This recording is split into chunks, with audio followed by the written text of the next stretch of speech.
মিডিয়ার সাংবাদিকবৃন্দ এবং সম্মানিত সুধীবৃন্দ, আসসালামু আলাইকুম। আমি বক্তব্যের পরিবারের সমবেদনা জানাচ্ছি। বিশ্ব আজকে মূলত একটি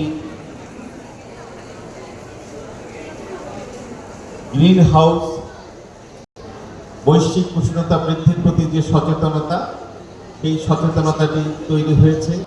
প্রত্যেক বছর আমরা কিন্তু নির্গত করছি এবং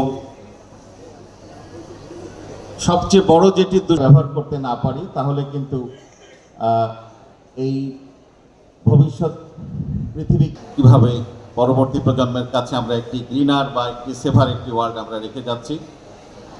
ডেল্টা ল্যান্ড এবং এখানে আমাদের এই বৈশ্বিক উষ্ণতা বৃদ্ধির কারণ উচ্ছ্বাসে দেখবেন যে ঘূর্ণিঝড় জলোচ্ছ্বাসে কিন্তু প্লাবন হচ্ছে এবং পুলটা অনেক বড় ছিল, তটরেখা অনেক দূরে ছিল। এটি তারা গত 50 বছরে দেখেছেন যে প্রায় কয়েক কিলোমিটার পানি কিন্তু ভিতরে চলে।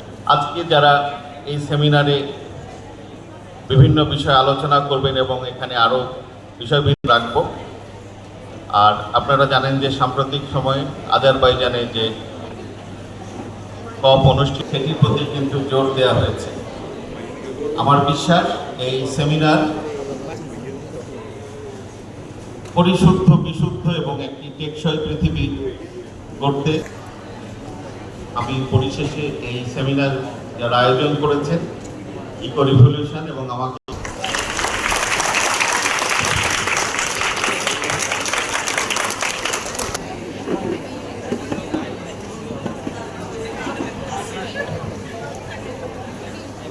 ফেনী সরকারি কলেজ শিক্ষক পরিষদের সম্মানীয় সম্পাদক, বাংলাদেশের কর্ণধার একঝাঁক তরুণ শিক্ষার্থী, আমার প্রতিনিয়ত আমরা পরিবেশের উপর অত্যাচার করছি।